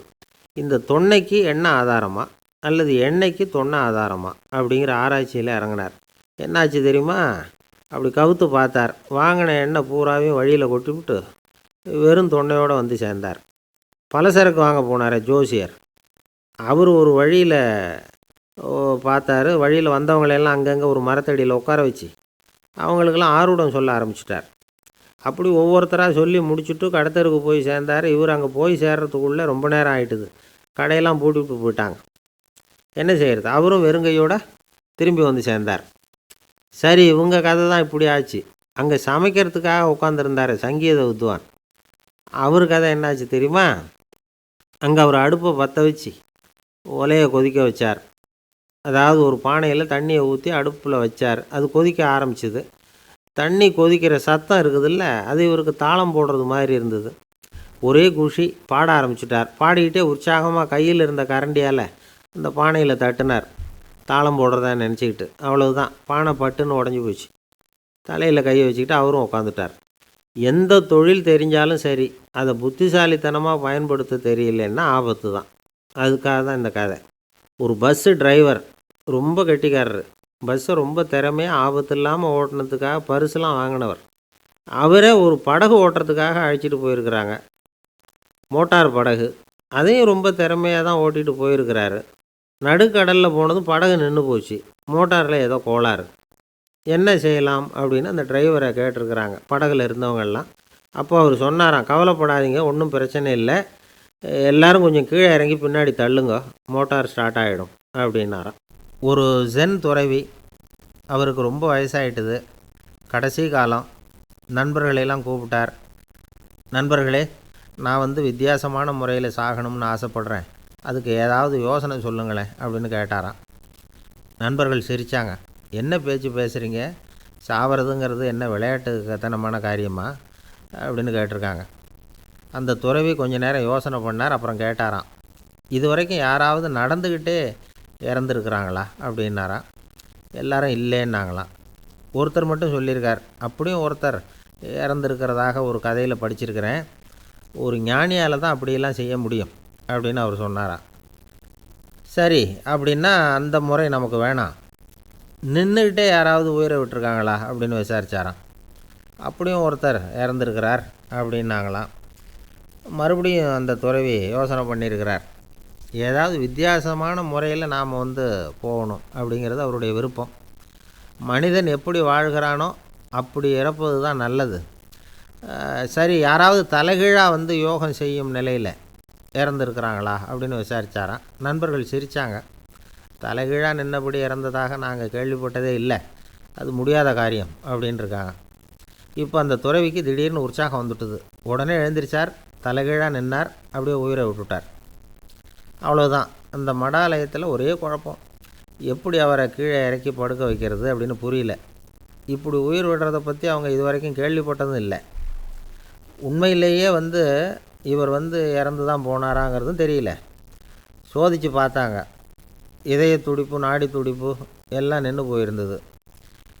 இவர் எப்பவும் இப்படி தான், என்ன பண்ணுறது இப்போது அப்படின்னு சொல்லி எல்லோரும் குழம்பிக்கிட்டு இருக்கிற சமயத்தில் ஒரு பெரிய ஒரு யோசனை சொன்னார். இந்த துறவியோட மூத்த சகோதரி பக்கத்து மடாலயத்தில் இருக்கிறாங்க, அவங்கள இங்கே அழைச்சிட்டு வந்தால் ஏதாவது வழி கிடைக்கும் அப்படின்னார். அந்த அம்மாவுக்கு 90 வயசு. அழைச்சிட்டு வந்தாங்க. ஒரு குச்சியை ஊன்றிக்கிட்டு அப்படியே மெதுவாக நடந்து வந்தாங்க. தம்பி, தலைகீழாக நின்று உயிர் விட்டு இறக்கிறத பார்த்தாங்க. தம்பின்னு கூப்பிட்டு பார்த்தாங்க, ஒன்றும் காணோம். உடனே என்ன பண்ணாங்க, தன்னுடைய கைத்தடியால் தம்பியோட உடலை ஒரு தட்டு தட்டினாங்க. ஏன்ப்பா, சாகிறப்பவும் உன்னுடைய குறும்புத்தனத்தை விடலையா, இப்படியாடா சாகிறது, ஒழுங்காக செத்து தொலை அப்படின்னாங்களாம். அவ்வளவுதான். உடனே அந்த துறவி திரும்பி நேராக நின்னார். அக்கா, கோவப்படாத, நான் ஒழுங்காக சாகிறேன், எப்படி செத்தா என்ன, எல்லாம் எனக்கு ஒன்று தான் அப்படின்னு சொல்லிவிட்டு அப்படியே தரையில் படுத்து உயிரை விட்டாராம்.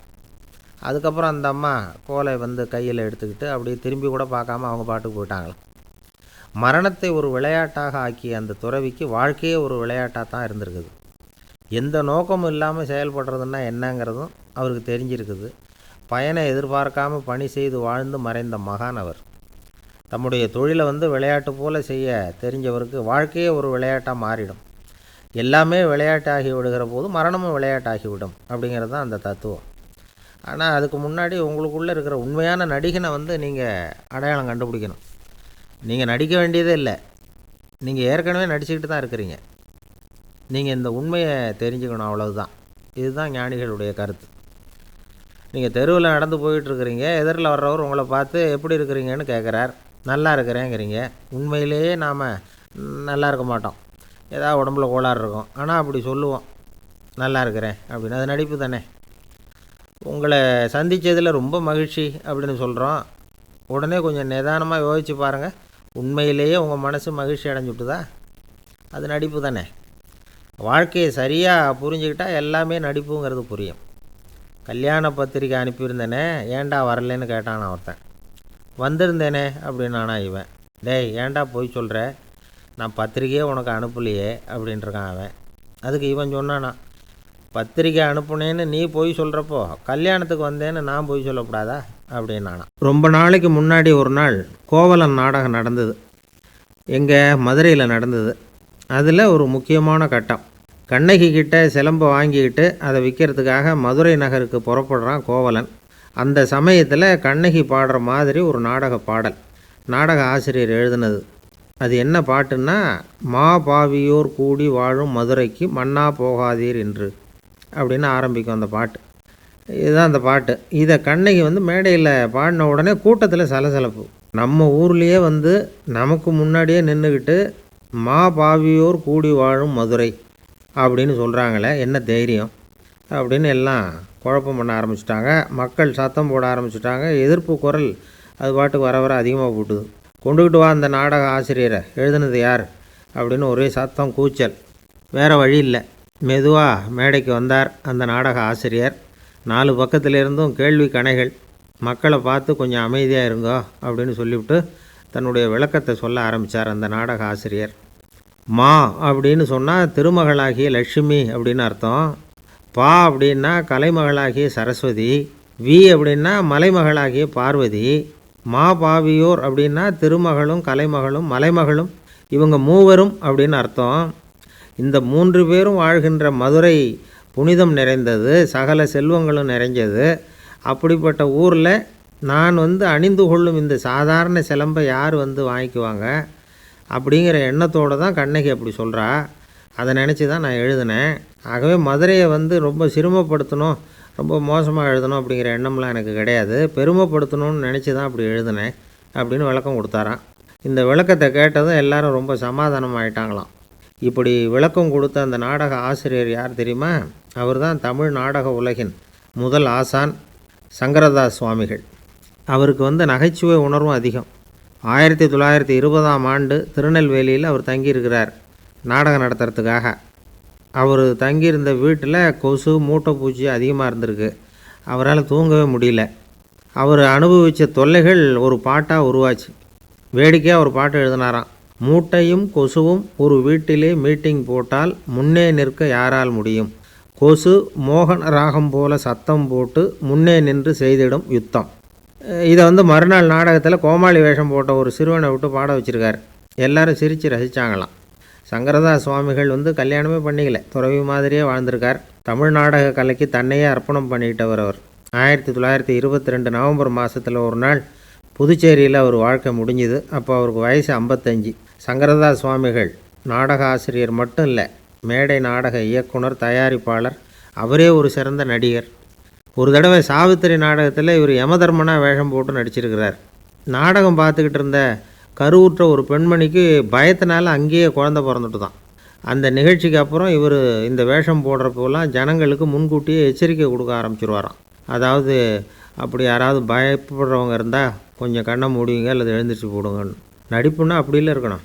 இந்த காலத்தில் நடிகர் ஒருத்தர் சொன்னார், சார், நான் இந்த நாடகத்தில் நடிக்கிறப்போ முகத்தில் நவரசங்களையும் காட்டி நடித்தேன், உணர்ச்சிகளை எல்லாம் நல்லா காட்டி நடித்தேன். அப்படி இருந்து ஜனங்கள் கல் எடுத்து மேடையில் வீசிவிட்டாங்க சார் அப்படின்னார். நாடகத்தில் உங்களுக்கு என்ன வேஷம் அப்படின்னு கேட்டாங்க. அது செத்து கிடக்கிற பணமாக நடித்தேன் சார் அப்படின்னார். பொங்கல் திருநாள். பொங்கல் திருநாள்னால் இது ஏதோ அறுவடை திருநாள் அப்படின்னு சொல்லுவோம். அதாவது வருஷம் பூரா நாம் பாடுபட்டு அதனுடைய பலனை அனுபவிக்கிற நாள் அப்படிங்கிறது நாம் சொல்லிகிட்டு இருக்கிறது. இது முக்கியமாக இது ஒரு நன்றி அறிவிப்பு நாள் அப்படின்னு சொல்லுவாங்க. இன்றைக்கி நிறைய நன்றி அறிவிப்பு கூட்டம்லாம் நடந்துக்கிட்டு இருக்குல்ல, அது மாதிரி விவசாயிகள் நடத்துகிற ஒரு நன்றி அறிவிப்பு விழா இது. யாருக்கு நன்றி சொல்கிறாங்கன்னா ஆதவனுக்கு. அதாவது சூரியன் இல்லைன்னா விவசாயம் இல்லை. அதனால் ஆதவனுக்கு நன்றி செலுத்துகிற நாளாக இந்த பொங்கல் திருநாளை நாம் கொண்டாடுறோம். அதாவது இந்த பொங்கலில் விவசாயிகள்கிட்டேருந்து நிறைய பண்புகளை நாம் தெரிஞ்சுக்க வேண்டிய நாள் இது. விவசாயிகள் அவங்க விவசாயம் முன்னேறி இருக்கிற அளவுக்கு விவசாயிகளுடைய வாழ்க்கை தரம் முன்னேறலை. அந்த அளவுக்கு அவர்கள் நாட்டுக்காக உழைச்சிக்கிட்டு இருக்கிறாங்க. அந்த காலத்துலேயே அதை பற்றி ஒரு கதை சொல்கிறது உண்டு. ஒரு வயசான ஆள் நிலத்தில் ஏறு உழுதுகிட்டு இருந்தாராம். கிழிஞ்சு போன ஒரு சின்ன துண்டை தான் இடுப்பில் கட்டியிருந்தாராம். தலையில் ஒரு கந்தலை சுற்றி இருந்தார். உடம்பு பூரா சேரு, ரொம்ப ஏழை. ஏறு ஓட்டிகிட்டு இருக்கிறவர் வேறு எப்படி இருப்பார்? இருந்தாலும் அந்த ஆள் ரொம்ப ஜாலியாக பாட்டு பாடிக்கிட்டே ஏறு உழுதுகிட்டு இருந்தாராம். உடம்புல தான் அவர் ஏழையை தவிர மனசில் ஒரு ஏழையாக தெரியல. அந்த சமயத்தில் அந்த நாட்டு ராஜா அந்த பக்கமாக குதிரை மேலே வந்தாராம். வேட்டைக்கு போயிட்டு பரிவாரங்களோடு திரும்பி வந்துக்கிட்டு இருக்கிறார். ரொம்ப செல்வ செழிப்பில் இருக்கிற ராஜா அவர் இந்த வயசான விவசாயியை பார்த்துருக்கார். இந்த ஆள் ரொம்பவும் ஏழைங்கிறது அவர் பார்த்தாவே பளிச்சுன்னு தெரியுது. கட்டிக்கிறதுக்கு நல்ல துணி இல்லை, உடம்போ இழைச்சி போயிருக்குது, வயிறு முதுகில் போய் ஒட்டிக்கிட்டு இருக்கு, கண்ணு குழி விழுந்து போயிருக்குது. ஆனாலும் முகத்தை பார்த்தா சந்தோஷமாக இருக்கிற மாதிரி இருக்குது.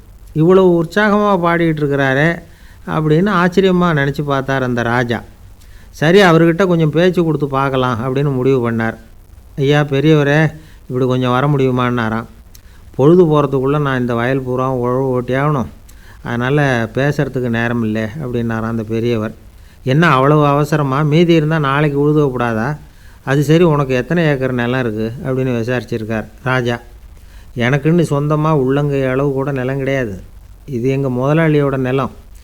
இதை பூராவும் உழுது முடித்தா தான் அவர் கூலி கொடுப்பார். நான் கூலிக்கு உழுதுகிட்டு இருக்கிறேன். உங்ககிட்ட பேசிக்கிட்டு இருந்தால் அவருக்கு துரோகம் பண்ணது மாதிரி ஆகிடும் அப்படின்னாராம். ராஜா குதிரையை விட்டு கீழே இறங்கினார். வரப்பில் நடந்து அந்த பெரியவர்கிட்டயே போனாராம். சரி, ஒரு நாள் பூரா உழுதா உனக்கு எவ்வளவு கூலின்னு கேட்டிருக்கார். 8 அணா கூலி கிடைக்கும்னாராம் அவர். இது ரொம்ப காலத்துக்கு முன்னாடி நடந்த ஒரு சம்பவங்கிறதுனால அப்போ 8 அணா கூலிங்கிறது ரொம்ப பெருசு. இருந்தாலும் அதுவும் அந்த ராஜாவுக்கு பெரிய கூலியாக தெரியல. இவ்வளவு தானா, இதை வச்சுக்கிட்டு நீ எப்படி காலம் தள்ளுற அப்படின்னாராம். ஒன்றும் கவலை இல்லை அப்படின்னாராம் அவர். ராஜாவுக்கு ரொம்ப ஆச்சரியமாக போச்சு. 8 அணா கூலி வாங்குகிற இந்த ஆள் கவலை இல்லாமல் இருக்கிறார், ஏராளமான வசதியோடு இருக்கிறன்னா கவலை இல்லாமல் வாழ முடியலையே அப்படின்னு நினச்சி பார்த்துருக்கார். அது சரி, 8 அணாவில் எப்படி குடும்பம் நடத்துகிற அப்படின்னு கேட்டாராம். எனக்கு கிடைக்கிற 8 அணாவில் 2 அணா குடும்பத்துக்கு செலவழிக்கிறேன், 2 அணா பழைய கடனுக்கு கொடுக்குறேன், 2 அணா தர்மம் செய்கிறேன், 2 அணா வட்டிக்கு கொடுக்குறேன், ஒரு குறையும் இல்லைன்னாராம். ராஜாவுக்கு ஒன்றும் புரியல. எனக்கு ஒன்றும் புரியலேன்னு இருக்கார். ஐயா, எனக்கும் என் மனைவிக்கும் 2 அணா செலவாகுது. வயசான அம்மா அப்பா இருக்கிறாங்க, சின்ன வயசில் என்னை காப்பாற்றினவங்க அவங்க. அந்த கடனுக்கு 2 அணா செலவாகுது, அது பழைய கடன். என் தங்கச்சி ஒருத்தி ஆதரவு இல்லாத நிலைமையில் தன்னுடைய மகனோட என் வீட்டில் இருக்கிறா.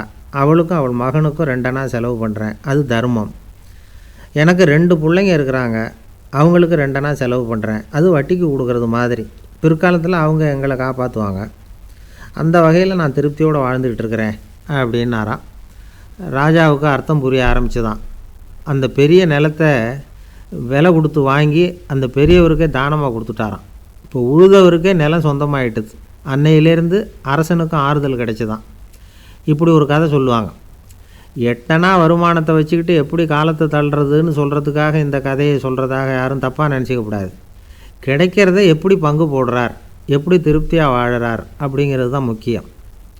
அது மாதிரி இன்றைக்கு இந்த பொங்கல் திருநாளில் உழவர்கள் மனசு மகிழ்ச்சியாக இருந்ததுன்னா அது எல்லாரும் மகிழ்ச்சியாக இருக்கிறது மாதிரி அர்த்தம். அதனால் அவர்கள்ட்டேருந்து நாம் பாடம் கற்றுக்கணும். சில உழவர்கள் தங்கள் நிலத்தில் விளையிறத தாங்கள் சாப்பிட மாட்டாங்க, அடுத்தவங்கள்ட்ட விற்றுட்டு சந்தையில் போய் வேறு அரிசி வாங்கிட்டு வந்து தான் இவங்க சாப்பிடுவாங்க. அப்படிப்பட்ட விவசாயிகள்லாம் இது உண்டு. பங்கிடுகிற பண்பை உழவர்கள்ட்டேருந்து கற்றுக்கொள்ளுங்கள் அப்படிம்பாங்க. ஒரு ஆள் நிம்மதியாக மகிழ்ச்சியாக இருந்தானா, உங்கள் நிம்மதிக்கும் மகிழ்ச்சிக்கும் என்ன காரணம்னு கேட்டிருக்கார் இன்னொருத்தர். என்கிட்ட இருந்தது பூராவையும் என் பிள்ளைங்களுக்கு சமமாக பங்கு போட்டு கொடுத்துட்டேன், எனக்குன்னு எதுவுமே வச்சுக்கல, அதுதான் நிம்மதிக்கு காரணம்ன்றிருக்கான். உங்ககிட்ட இருந்தது எவ்வளவு இருந்தது அப்படின்னு கேட்டிருக்காரு அவர். மொத்தமாக ஒரு 50,000 ரூபா இருக்கும் அப்படின்னு இருக்கான். அவ்வளவும் பணமாகவே இருந்ததா அப்படின்னு கேட்டிருக்காங்க இவங்க. இல்லைங்க, அவ்வளவும் கடன், அதை தான் பிரித்து கொடுத்துருக்கேன் பிள்ளைங்கக்கிட்ட அப்படின்னு நானும். அவன் ஒரு வயசான அம்மா தெரு வழியாக போயிட்டு இருந்தாங்க. அவங்க கையில் எண்ணத்தையோ வச்சுக்கிட்டு அதை அடிக்கடி பார்த்துக்கிட்டே இருந்தாங்க. ஒருத்தன் மெதுவாக அவங்கக்கிட்ட போய் கையில் இருக்கிறது என்ன அப்படின்னு எட்டி பார்த்தா அவங்க கையில் 4 பல் இருந்துதான். இவன் ஆச்சரியமாக அந்த அம்மாவை பார்த்தான். ஏம்மா, உனக்கு என்ன பைத்தியமா, ஏது இந்த பல், இதை என்னத்துக்காக கையில் வச்சுக்கிட்டு அலைஞ்சிக்கிட்டு இருக்கிற அப்படின்னு கேட்டிருக்கான். அதுக்கு அந்த அம்மா விவரம் சொல்ல ஆரம்பித்தாங்களாம். இதை பாருப்பா, எனக்கு ஒரு மகன் இருந்தான், அவனை ரொம்ப செல்லமாக வளர்த்தேன். அவனை தரையிலேயே நடக்க விடுறதில்ல, எப்பவும் தூக்கி வச்சுக்கிட்டு இருப்பேன். அவன் நல்லா பெரியவனாகி பள்ளிக்கூடம் போகிறப்ப கூட அவன் புஸ்தக மூட்டையை நான் தான் சுமந்துக்கிட்டு போவேன். பார்க்குறவங்க கூட கேலி பண்ணுவாங்க, ஏம்மா படிக்க போகிறது நீயா உன் பிள்ளையான்னு கேட்பாங்க. அவன் இன்னைக்கு எவ்வளவோ பெரிய மனுஷன் ஆகிட்டான், வெளிநாட்டில் பெரிய உத்தியோகத்தில் இருக்கான். சமீபத்தில் இங்கே வந்துட்டு போனான். ஒரு நாள் ஏதோ கோபத்தில் என்ன அரைஞ்சுட்டான். அப்போ இந்த 4 பல்லும் கீழே விழுந்துட்டுது. இன்னமும் கூட விழுந்திருக்கும், ஆனால் பல்லு தான் இல்லை. என் புள்ள அரைஞ்சதுனால விழுந்த பல்லு இல்லையா அது. அதனால் இதை எப்பவும் என் கையிலேயே வச்சுக்கிட்டு ஆசையோடு பார்த்துக்கிட்டு இருக்கிறேன். அவன் தான் வெளிநாட்டுக்கு போட்டான். அவனை பார்க்க முடியாத ஏக்கத்தை நான் இந்த பல்லை பார்த்து போக்கிக்கிறேன் அப்படின்னு நாங்களாம் அந்த அம்மா. இந்த கதை எதுக்காகன்னா, தாய் அன்பு அப்படிங்கிறது எப்படிப்பட்டதுங்கிறத புரிஞ்சுக்கிறதுக்காக. கல்யாணம் ஆனதுக்கு அப்புறம் தாயை மறந்து விடுறவங்க எத்தனை பேர் இந்த உலகத்தில்? அவங்க காதில் வேணுங்கிறதுக்காக தான் இந்த தகவல். ஆனால் ஒரு விஷயம் மட்டும் நல்லா புரிஞ்சுக்கணும், தாயை மதிக்க தெரிஞ்சவங்க தான் இன்றைக்கி வாழ்க்கையில் எல்லா விதத்துலேயும் முன்னுக்கு வந்திருக்கிறாங்க. வேணும்னா விசாரித்து பார்த்துக்குங்க. இன்னொரு அம்மா இருந்தாங்க. அவங்க தினமும் ஒரு கோயிலுக்கு வருவாங்க. சாமியை பார்த்து, கடவுளே நான் இறந்து போனால் நரகத்துக்கு போகணும் அப்படின்னு வேண்டிக்குவாங்களாம். எல்லோரும் சொர்க்கத்துக்கு போகணும்னு தானே கடவுள்கிட்ட வேண்டிக்குவாங்க. இந்த அம்மா தினம் நான் நரகத்துக்கு போகணும் அப்படின்னு வேண்டிக்கிறாங்க. அங்கே இருந்த அர்ச்சகருக்கு இது சந்தேகம். ஒரு நாள் அதை நேரடியாகவே அவங்கக்கிட்ட கேட்டுவிட்டார். அதுக்கு அந்த அம்மா பதில் சொன்னாங்களாம், ஐயா, எனக்கு கல்யாணம் ஆகி ரொம்ப நாள் வரைக்கும் குழந்த பாக்கியம் இல்லாமல் இருந்தது. கோயில் குளம் எல்லாம் சுற்றி வந்தேன். ரொம்ப நாள் கழித்து ஒரு குழந்த பிறந்தது, ஆண் குழந்தை. அவனை நான் ரொம்ப செல்லம் கொடுத்து வளர்த்தேன். அதோட விளைவு என்ன ஆச்சுன்னா, அவன் ரொம்ப மோசமாக ஆயிட்டான். கெட்ட பழக்க வழக்கம்லாம் கற்றுக்கிட்டான். அவன் இறந்து போனால் நிச்சயம் அவனுக்கு நரகம்தான் கிடைக்கும். அந்த அளவுக்கு கெட்டவன் அவன். அப்படிப்பட்ட காரியங்கள்லாம் பண்ணிகிட்ருக்கான், எனக்கு தெரியும். இவனுக்காக நரகத்தில் கூட யாரும் தயவு காட்ட மாட்டாங்க, தாட்சண்யம் காட்ட மாட்டாங்க. அதனால் இவனுக்கு முந்தி நான் இறந்து நரகத்துக்கு போயிட்டா அங்கே இவனை கவனிச்சிக்கலாமே, இவனுக்கு பணிவிடை செய்யலாமேன்னு பார்க்குறேன் அப்படின்னு நாங்களாம். அதனால தான் நான் நரகத்துக்கு போகணும்னு தினம் ஆண்டவனை வேண்டிகிட்டு இருக்கிறேன் அப்படின்னு கண்கலங்கி அந்த அம்மா சொன்னாங்களாம். அதுதான் தாய் உள்ளம்ங்கிறது. தாயின் பெருமையை சரியாக உணர்ந்துட்டா அவங்களுக்கு எப்பவும் எந்த கஷ்டமும் வராது. இது ஏதோ உபதேசத்துக்காக சொல்கிற வார்த்தை இல்லை, உண்மையான வார்த்தை. இந்த விவரத்தையெல்லாம் நண்பர் ஒருத்தர்கிட்ட சொல்லிக்கிட்டு இருந்தேன். அவர் கொஞ்ச நாள் கழித்து என்னை தேடி வந்தார். அவர் கையிலேயும் 4 பல்லு வச்சுருந்தார். என்னங்க ஆச்சு, ஏதுங்க இந்த பல்லு அப்படின்னு விசாரித்தோம். உங்கள் உபதேசத்தை கேட்டுவிட்டு இந்த உலகத்தில் எல்லாரையும் தாயாக நினைக்க ஆரம்பிச்சிட்டேன். ஒரு அம்மாவை கடத்தெருவில் பார்த்து தாயேன்னு கூப்பிட்டேன். அவங்க உடனே பலார்னு என்னை அரைஞ்சிட்டாங்க, பல்லு விழுந்துட்டுது. அதை தான் பொறுக்கி எடுத்துக்கிட்டு நேராக உங்களை தேடி வந்துக்கிட்டு இருக்கிறேன்னார். தாயேன்னு தானே கூப்பிட்டீங்க, அதுக்கு ஏன் அரைஞ்சாங்க அப்படின்னு கேட்டோம். நான் தாயேன்னு கூப்பிட்டது அவங்க காதில் நாயேன்னு விழுந்துட்டு தான், அதுதான் இப்படி ஆயிட்டுது அப்படின்னார்.